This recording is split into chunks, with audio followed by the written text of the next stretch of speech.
प्यारे बच्चों, आप सभी का हमारे चैनल पे बहुत बहुत स्वागत है। दोस्तों, आज की इस वीडियो के माध्यम से क्लास 10th के बच्चों के लिए साइंस का एक वायरल मॉडल पेपर लेकर के आ चुके हैं, जो कि 2024 बोर्ड परीक्षा के पॉइंट ऑफ व्यू से काफी ज्यादा हेल्पफुल होने वाला है।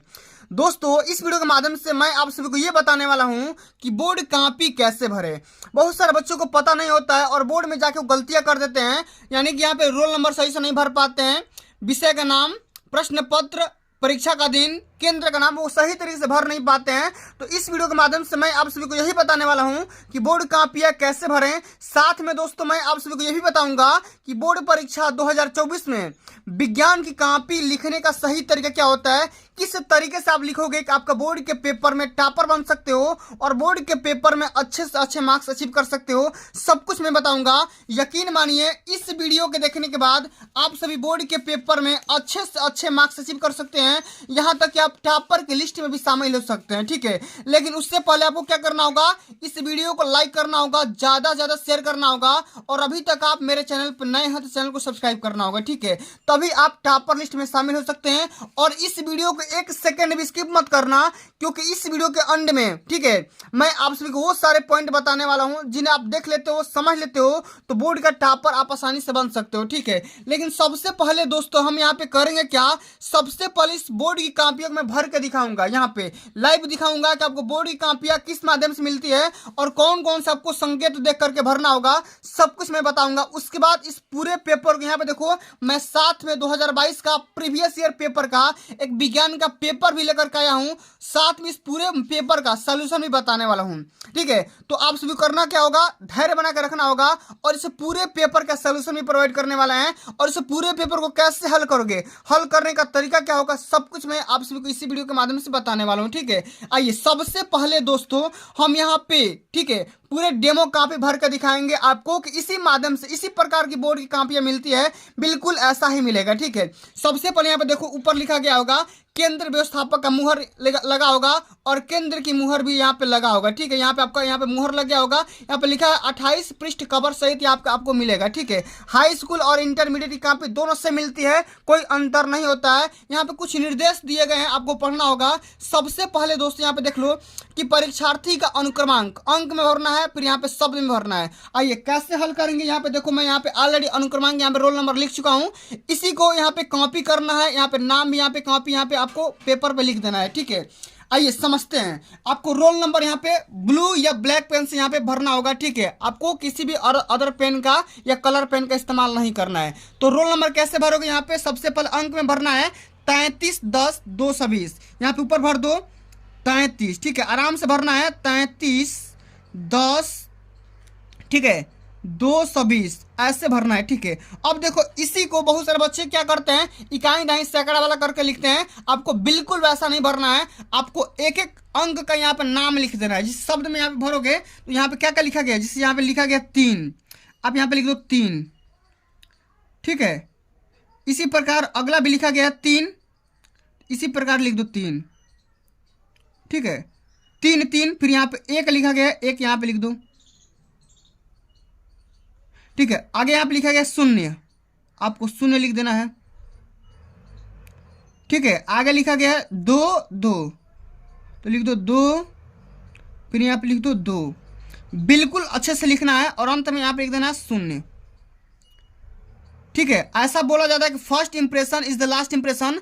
आपका जो कॉपी रहेगा भरने का तरीका से एग्जामिनर समझ जाएगा कि आप कितने इंटेलिजेंट हो। ठीक है, आगे यहाँ पे लिखा गया विषय, तो विषय आपका क्या है, विज्ञान है। ठीक है, यहाँ पे लिख दो विज्ञान। ठीक है, आराम से यहाँ पे लिख देना है विज्ञान। ठीक है, अब यहाँ पे प्रश्न पत्र लिखा गया है, तो प्रश्न पत्र में आपका फर्स्ट पेपर है, तो यहाँ पे लिख दो प्रथम। ठीक है, ऐसे लिख देना है प्रथम। अब यहाँ पे देखो लिखा गया है कि प्रश्न पत्र पर अंकित संकेतांक, यहाँ पे जो आपका कोड लिखा गया ना, इस वाले कोड को यहाँ पे भर देना है। ठीक है, लिखा गया है 824 BJ, आपको ऐसा ही लिख देना है 824, ठीक है, BJ ऐसे। ठीक है, आगे हम बढ़ते हैं। परीक्षा का दिन, तो मेरे को तो पता नहीं है कि आपका पेपर किस दिन को पड़ेगा। जैसे मान लो आपका पेपर पड़ गया सोमवार के दिन, ठीक है, तो यहाँ पे लिख देना है सोमवार। ठीक है, सोमवार, ठीक है। अब परीक्षा का दिन जैसा आप सभी को पता होगा कि आपको जो परीक्षा होगा फरवरी महीने में होने वाला है। जैसे मान लो 10 फरवरी से स्टार्ट होने वाला है, तो यहाँ पे लिख दो 10/2, ठीक है, 10 फरवरी 2024। अब पाली में यहाँ पे लिख दो मॉर्निंग यानी सुबह, ठीक है, प्रथम पाली लिख दो, ठीक है, प्रथम पाली आपको ऐसे लिख देना है, ठीक। चलिए अब आगे लिखा गया केंद्र का नाम यानी सेंटर का नाम। आपका सेंटर आपके एडमिट कार्ड पे लिखा होगा, एडमिट कार्ड से मैच करवा के बढ़िया से लिखना होगा, तभी आपको नंबर मिलेगा, ठीक है। यहाँ पे लिख दो, जैसे मान लो सेंटर का नाम है रेवती इंटर कॉलेज, मैं अपने विद्यालय का नाम लिख दे रहा हूँ रेवती इंटर कॉलेज,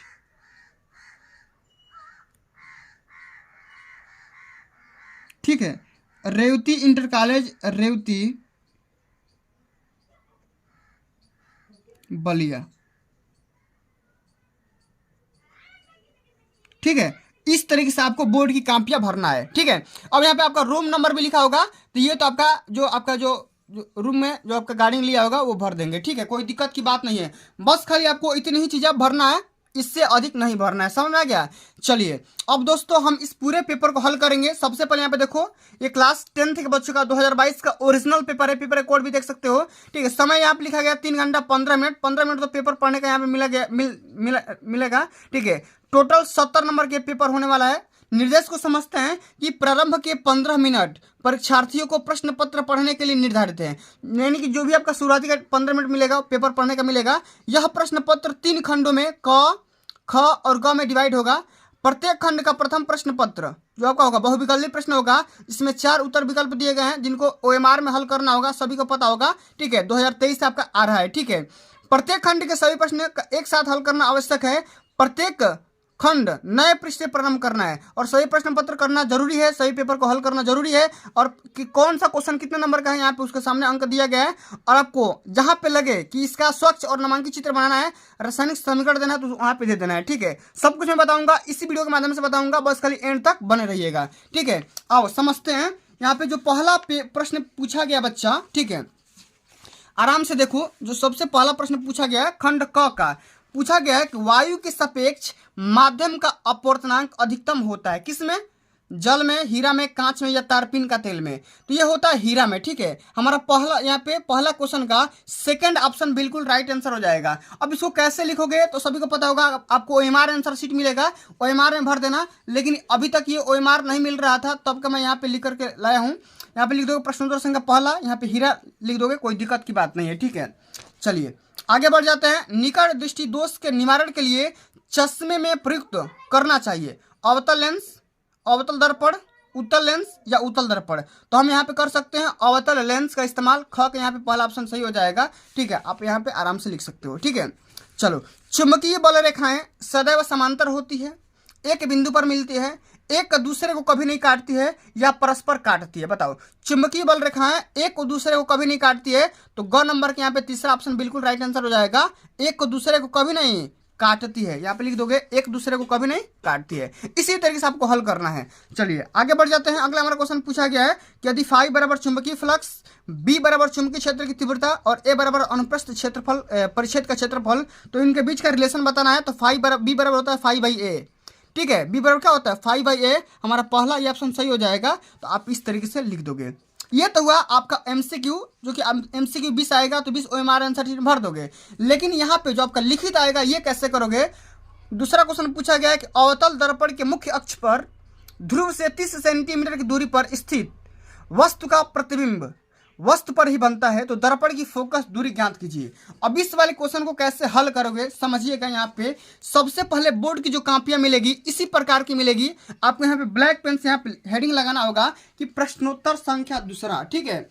आप चाहो तो इसको ब्लैक पेन से यहाँ पे अंडरलाइन भी कर सकते हो, बहुत ही बढ़िया देखने को मिलेगा, ठीक है।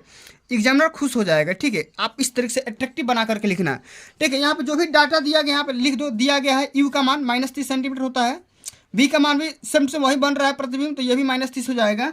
आपको फोकस का मान निकालना है। किसका?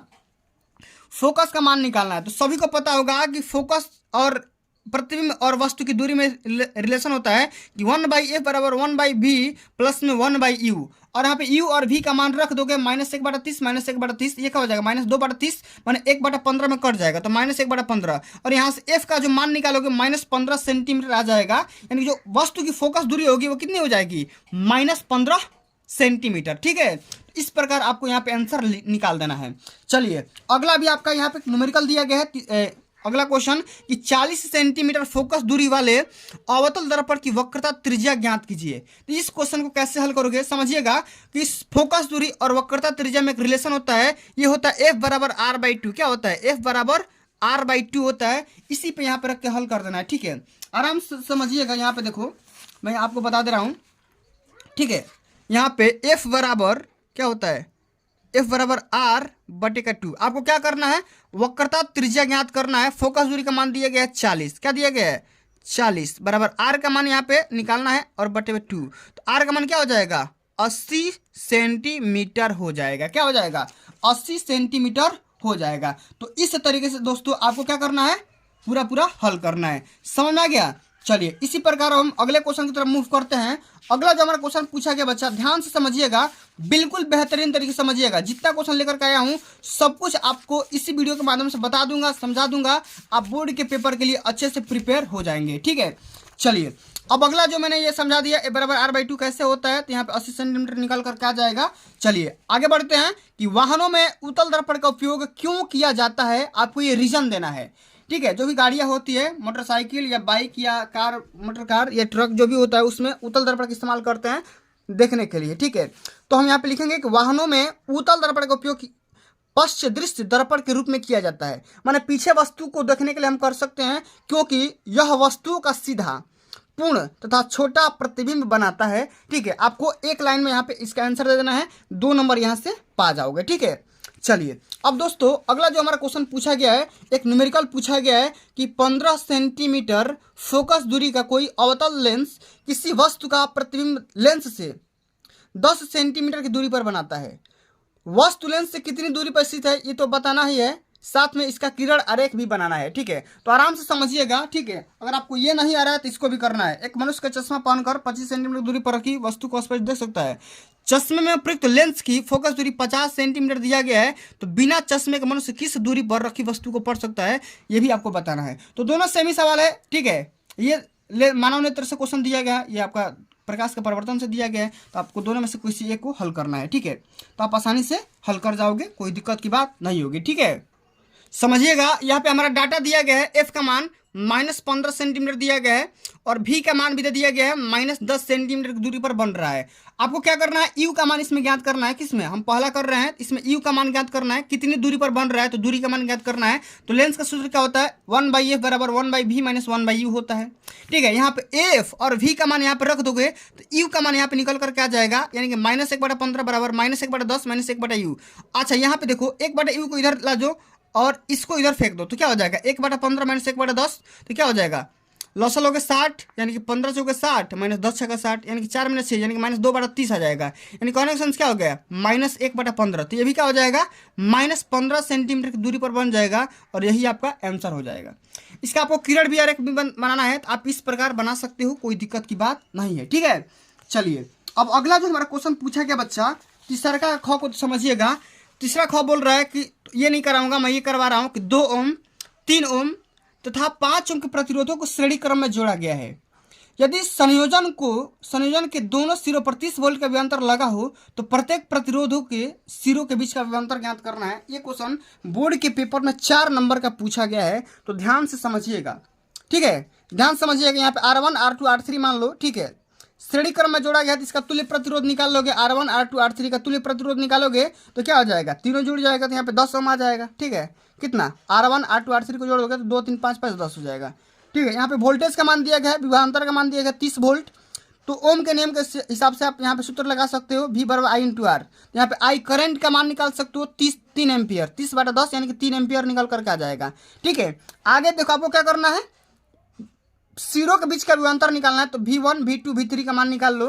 ठीक है, तो V1 बराबर क्या हो जाएगा I1 R1। ठीक है, I1 R1 क्या होगा I1 R1, I1 का मान 3, R1 का मान यहाँ से निकाल लोगे 2। ठीक है, तो 3 दूना 6, आपका आई का मान तो सेम ही है, V2 बराबर आई इंटू R2, तो 3 गुणे ये 3 तो 9 हो जाएगा, 9 वोल्ट। V3 निकालोगे तो 3 गुणे 5 ये 15 वोल्ट निकल करके आ जाएगा, तो ये आपका क्या हो जाएगा, आंसर हो जाएगा। इसी तरीके से आपको हल करना है, ठीक है।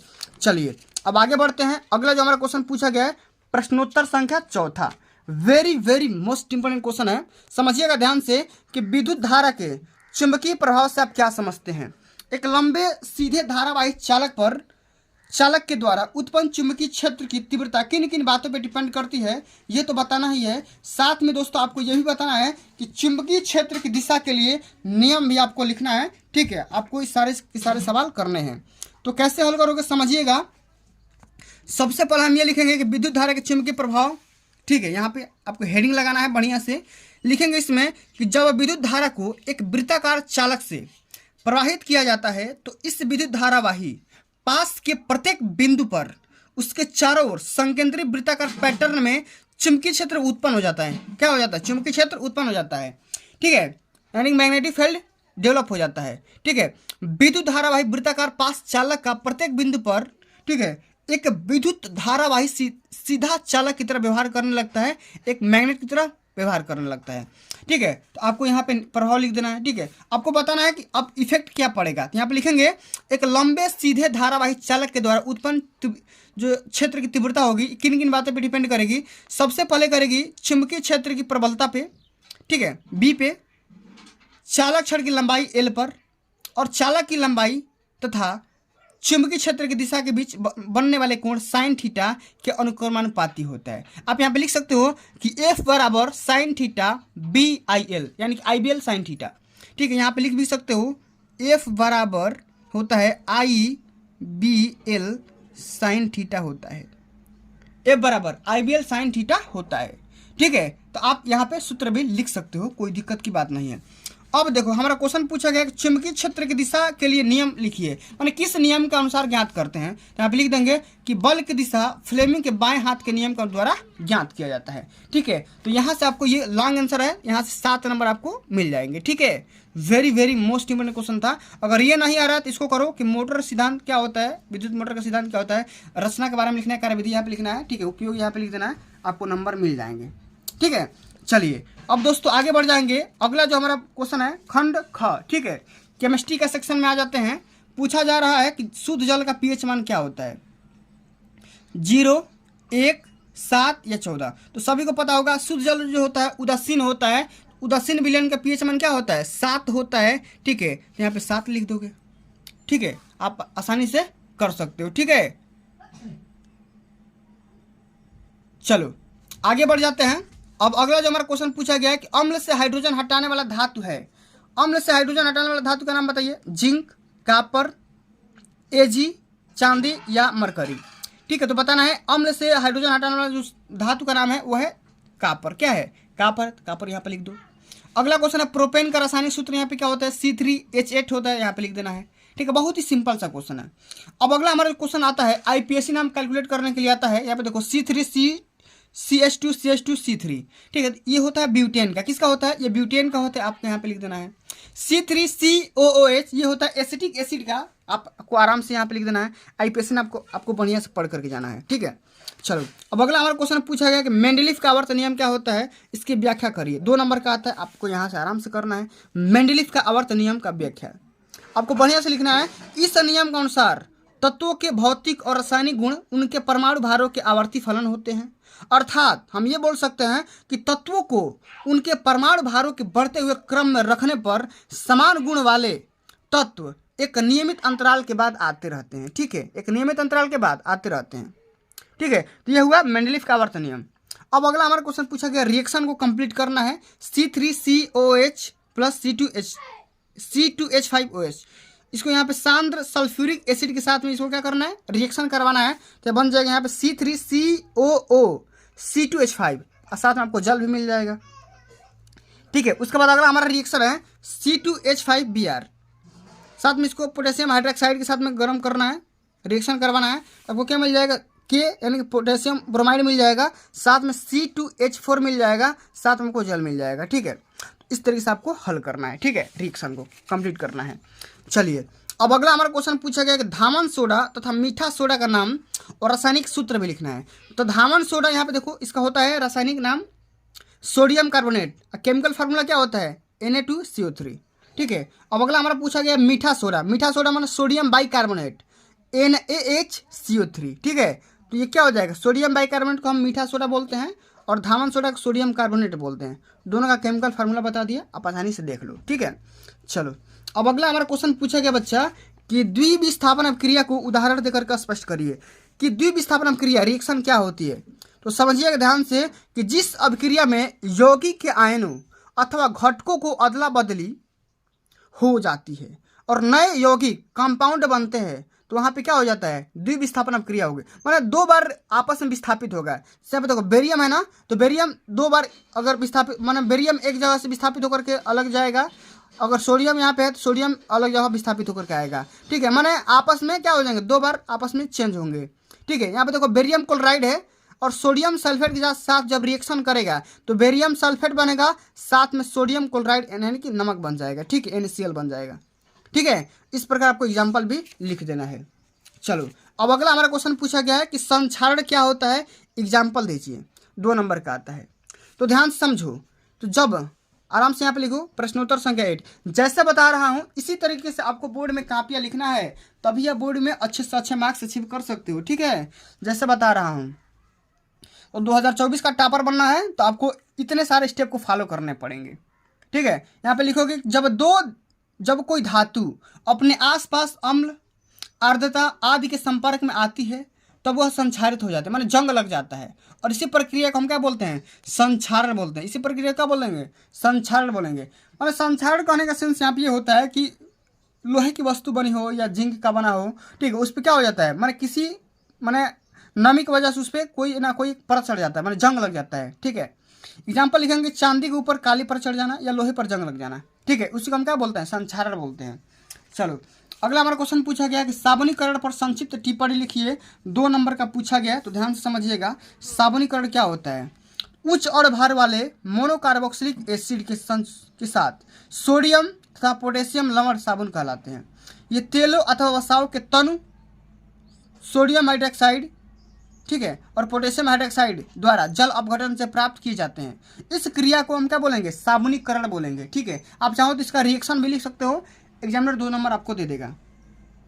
ठीक है। चलो अब अगला हमारा क्वेश्चन पूछा गया कि आवर्त सारणी में आवर्त तथा समूह को परिभाषित करिए, यानी कि आवर्त क्या होता है और समूह क्या होता है। ठीक है, आइए समझते हैं। तो आवर्त सारणी में आवर्त तथा समूह, आप आराम से ऐसे लिखोगे कि तत्वों की आवर्त सारणी की ऊर्ध्वाधर कतारों को समूह कहते हैं। ऊर्ध्वाधर माने ऐसे, इसको समूह ग्रुप बोलेंगे। ठीक, इनकी संख्या 18 होती है। इनकी संख्या कितनी होती है, 18 होती है। और आवर्त तत्वों की आवर्त सारणी की क्षैतिज कतारों को, माने ऐसे कतारों को, इसको क्या बोलेंगे, हम आवर्त बोलेंगे, उसको पीरियाडिक बोलेंगे। ठीक है। ठीक है, इसकी संख्या कितनी होती है, 7 होती है। ठीक है। तो जो भी लोग आप लोग आवर्त सारणी देखे होंगे, टेबल देखे होंगे, पीरियाडिक टेबल, आपको पता चला होगा। ठीक है। चलो अब आगे हम बढ़ जाते हैं खंड ग के ऊपर। ठीक है। अब खंड ग हमारा क्या बोला गया है, ध्यान से समझिएगा कि वह प्रक्रिया जिनमें जटिल कार्बनिक अणु सरल अणु में टूट जाते हैं उसको हम क्या बोलेंगे, अपक्षयी अभिक्रिया बोलेंगे। यहाँ पे लिख दोगे। ठीक है। अगला हमारा क्वेश्चन पूछा गया है कि चर्मदाह या पाइलाग्र रोग निम्न में से किस विटामिन की कमी से होता है, तो विटामिन B5 की कमी से होता है। आपको यहाँ से लिख देना है। अगला हमारा हीमोग्लोबिन महत्वपूर्ण भूमिका किस में रोल प्ले करता है, तो श्वसन में करता है। आपको श्वसन यहाँ पे लिख देना है। ठीक है। अगला हमारा क्वेश्चन पूछा गया फ्लोएम के द्वारा भोजन का स्थानांतरण होता है, तो ये होता है सुक्रोज के रूप में। किसके रूप में, सुक्रोज के रूप में। यहाँ पे तीसरा ऑप्शन यहाँ पे राइट आंसर हो जाएगा। तो MCQ कैसे हल करना है मैंने बता भी दिया है। ठीक है, ये तो आपको OMR पे हल करना है, कोई दिक्कत की बात नहीं है। ठीक है। चलो यहाँ पे आगे बढ़ते हैं। अगला हमारा क्वेश्चन पूछा गया कि लार में कौन सा एंजाइम पाया जाता है और वह किसका पाचन करता है। 2 नंबर का पूछा गया है, तो ध्यान से समझो। तो यहाँ पे लिखेंगे कि लार में पाए जाने वाले एंजाइम का नाम टाइलिन है। ठीक है। लार में कौन सा एंजाइम पाया जाता है, टाइलिन, जिसे प्लत्यालिन, ठीक है, भी कहा जाता है, जो स्टार्च को शर्करा में तोड़ता है और इस प्रकार भोजन का पाचन मुंह में शुरू हो जाता है। ठीक है। लार ग्रंथि या वसा पाचन शुरू करने के लिए लार में लाइपेस भी स्रावित करती है। ठीक है। इतने सारे डिटेल्स यहाँ पे लिखना है, 2 नंबर यहाँ से मिल जाएंगे। अगर आप इस तरीके से लिख दोगे तो आपका एक भी नंबर नहीं कटेगा, ये मैं गारंटी के साथ बोल सकता हूँ। ठीक है। चलो अब अगला हमारा क्वेश्चन पूछा गया है कि परागकण का एक नामांकित चित्र बनाइए। ठीक है, खाली इसका फिगर बनाना है, यहाँ पे फिगर बना दोगे, ये परागकण है। ठीक है, प्रश्नोत्तर संख्या 10वां का ख यहाँ पे लिख दोगे, ये परागकण है। इसमें देखो रिक्तिका दिखाई गई है, ये वाह्यचोल है, ये अंतःचोल है। ठीक है, यहाँ पे देखो वर्धी कोशिका का सेंटर दिखाया गया, केंद्र दिखाया गया है, यहाँ पे जनन कोशिका दिखाई गई है। ठीक है, आपको बस खाली फिगर बना देना है, आपका आराम से 2 नंबर यहाँ से मिल जाएगा। ठीक है, चलो अब अगला हमारा क्वेश्चन पूछा गया है कि दोहरा। ठीक है, तो मैंने यहाँ पे देखो इसको इसमें से दोनों करना है, एक संकर तथा द्विसंकर संकरण से आप क्या समझते हैं, ये करो या तो ये करो, तो दोनों में से एक को करना है। ठीक है, तो दोनों में से एक को करना है। ठीक है, सबसे पहले इसको करो, पुनरुद्ध भवन किसे कहते हैं, कोई 2 एग्जाम्पल दीजिए। तो सबसे पहले इसको समझ लेते हैं, पुनरुद्ध भवन क्या होता है। तो पूर्ण रूपेण विभेदित जीवों में अपने कायिक भाग से नए जीव के निर्माण की क्षमता होती है, अर्थात कोई जीव किसी जीव का अनेक टुकड़े कर दिए जाएं तो वह प्रत्येक टुकड़ा विकसित होकर एक नए जीव का निर्माण कर लेता है, उसको हम क्या बोलेंगे, पुनरुद्ध भवन बोलते हैं। ठीक है, मैंने कहने का सेंस यहाँ पे है कि कोई भी जीव है, जानवर है, अपने जैसा लोगों को या जीवों को पैदा करने की जो क्षमता रखता है उसको हम पुनरुद्ध भवन बोलते हैं। ठीक है, चलिए एग्जाम्पल के तौर पे यहाँ पे ये लिख सकते हो कि हाइड्रा तथा प्लेनेरिया जैसे सरल प्राणियों को आदि के टुकड़े टुकड़े काट दिया जाए तो प्रत्येक टुकड़ा विकसित होकर के एक पूर्ण जीवन बना लेगा। ठीक है, एक नया जीव जंतु बना लेगा। ठीक है, तो आपको इस तरीके से लिखना है।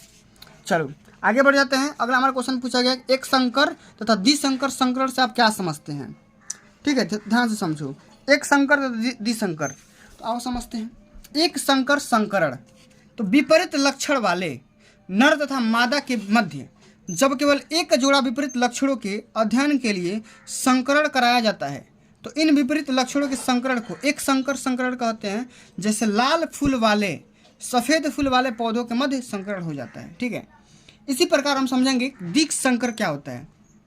तो जब विपरीत लक्षण वाले नर तथा मादा के मध्य 2 जोड़ा विपरीत लक्षणों के अध्ययन करने के लिए संकरण कराया जाता है तो इसे हम क्या बोलेंगे, द्विसंकर बोलेंगे। जैसे हम देखो पीले गोल बीज वाले और हरे झुरीदार बीज वाले पौधों के मध्य हम क्या करते हैं, संकरण करा देते हैं। ठीक है, कोलैब करा देते हैं। ठीक है, चलो अब अगला हमारा क्वेश्चन पूछा गया है बच्चा, समझिएगा। ठीक है, दोहरा संकरण, ठीक है, नहीं तो ये करो परिवार नियोजन। ठीक है, तो किसी एक को हल करना है। ठीक है, तो मैंने दोहरा वाला बता ही दिया था, तो इसको समझ लो कि परिवार नियोजन से क्या समझते हैं, कैसे कंट्रोल कर सकते हो, समझिएगा। परिवार नियोजन, ठीक है, प्रश्नोत्तर संख्या 11 का ख पूछा गया है। ठीक है, यहाँ पे लिखेंगे कि परिवार नियोजन से तात्पर्य एक ऐसी योजना से है जिसमें परिवार की आय, माता के स्वास्थ्य, बच्चों के समुचित पालन पोषण और शिक्षा को ध्यान में रखते हुए उपयुक्त समय पर और एक आदर्श संख्या में संतानों को जन्म दिया जाए। इसको हम क्या बोलेंगे, परिवार नियोजन बोलेंगे। अच्छा, ये भी पूछा गया है कि आपको किन किन विधियों से कंट्रोल कर सकते हो, तो यहाँ पे लिख सकते हो कंट्रोल करने के बहुत सारे तरीके, जैसे मध्यपट, गर्भाशय, ग्रीव आच्छाद का उपयोग कर सकते हो। ठीक है, ठीक है, तो बहुत सारे तरीके होते हैं। ठीक है, जिससे यहाँ पे कोई विधि पूछा गया है शल्य अथवा अस्थायी विधि, यहाँ पे लिख सकते हो। इस विधि में पुरुष शुक्रवाहिका तथा स्त्री के डिम्ब वाहिनी नली को छोटे से भाग को शल्य क्रिया द्वारा काट दिया जाता है, बांध दिया जाता है। इसको हम क्या बोल सकते हैं, नसबंदी बोल सकते हैं। ठीक है, इसे हम लिख सकते हैं, इसे क्रमशः नर नसबंदी या स्त्री नसबंदी भी कह सकते हैं। ठीक है, तो इस तरीके से आपको यहाँ पे पूरा लिख देना है। ठीक है, चलिए आगे हम पढ़ जाते हैं। अगला जो हमारा क्वेश्चन पूछा गया बच्चा, ध्यान से समझो। ठीक है, अगला हम तो यहाँ पे देखो ये वाला पुमंग तथा जैंग में क्या अंतर होता है, दोनों के कार्य को समझाना है तथा परागकण तथा निषेचन में विभेद करना, माने डिफरेंस बताना है। ये भी क्वेश्चन 7 नंबर का पूछा गया। पुमंग और जैंग ये पुष्प के भाग होते हैं, बताना है। ठीक है, या ये बताओ एक संकर क्रॉस के द्वारा मेंडल के पृथक्करण नियम को समझाइए तथा इसे प्राप्त पीढ़ी का जीन प्ररूप तथा लक्षण प्ररूप भी बताइए। ठीक है, तो इस क्वेश्चन को भी तैयार कर लेना, बोर्ड में कई बार पूछा जा चुका है। तो दोस्तों आज के लिए बस इतना ही। अगर ये वीडियो आप सभी को अच्छी लगी होगी, हेल्पफुल लगी होगी, तो वीडियो को लाइक कर देना, ज़्यादा शेयर करना। ठीक है, और मैंने बता दिया कि आपको बोर्ड की कापियाँ कैसे भरना है, किस तरीके से बोर्ड में कापियों को गलती नहीं करना है। ठीक है, रोल नंबर देख करके भरना है। ठीक है, विषय का नाम, ठीक है, कोड यहाँ पे समझ के भरना है। ठीक है, आपको ये सारी गलतियाँ नहीं करना है। ठीक है, इतना सारा चीज़। तो दोस्तों आज के लिए बस इतना ही। अगर ये वीडियो आपको अच्छी लगी होगी, हेल्पफुल लगी होगी, तो वीडियो को लाइक कर देना, शेयर कर देना। अगर चैनल पर नए हो तो सब्सक्राइब कर देना। जल्द ही मिलते हैं अगली वीडियो में, तब तक के लिए जय हिंद, जय भारत, वंदे मातरम।